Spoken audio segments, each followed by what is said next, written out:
Friends, আপনাদের আজকে আবার আমি রবিনস বাটিকাতে নিয়ে এলাম।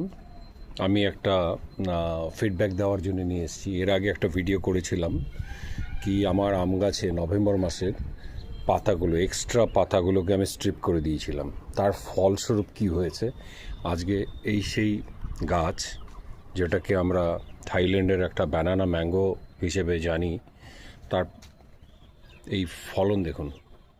যে টেকনিকটা আমি নিয়েছিলাম, আমি বলেছিলাম পরে আবার একটা প্রতিবেদন দেব, তো সেই প্রতিবেদনটা আজকে দিচ্ছি। এমন কোনো ব্রাঞ্চ নেই যেটাতে ফ্লাওয়ারিং আসছে না, ছোট থেকে বড়। এই যে দেখুন কি অবস্থা। তো আমার যে টেকনিকটা আমি নিয়েছিলাম, সেই টেকনিকটা এখানে 100% সাকসেস দেখাচ্ছে। এমন কোনো ব্রাঞ্চ নেই যেখানে ফ্লাওয়ার হচ্ছে না। দেখুন অবস্থা। এই যে এখানে ছোট ছোট ব্রাঞ্চগুলো, এগুলোতেও আপনার ফ্লাওয়ার দিয়ে দিয়েছে। দেখুন অবস্থা। এই হচ্ছে আমার ব্যানানা ম্যাঙ্গোর প্রতিবেদন। দেখুন, দেখেছেন? ওই পাশে দেখালে তো আরও চমকে যাবেন কি অবস্থা হয়ে আছে।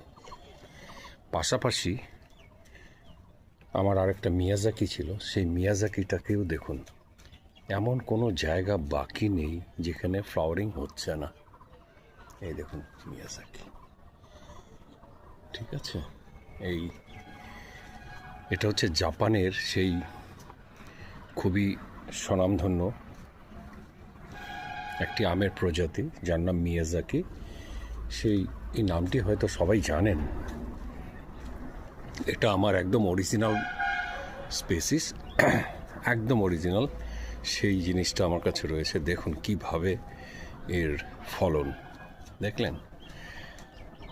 এই যে একটা ব্রাঞ্চ আমার বাদ নেই যেখানে ফ্লাওয়ারিং হচ্ছে না। এবার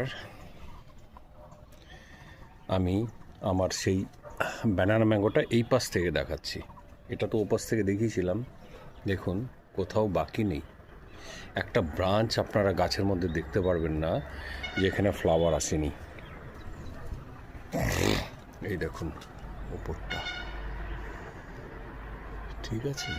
এই যে ওপরের অবস্থা, এই যে অবস্থা। তো আজকে আমি এখানেই রাখছি।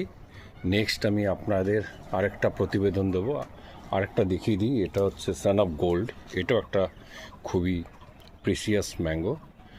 এটারও দেখুন কি ফলন।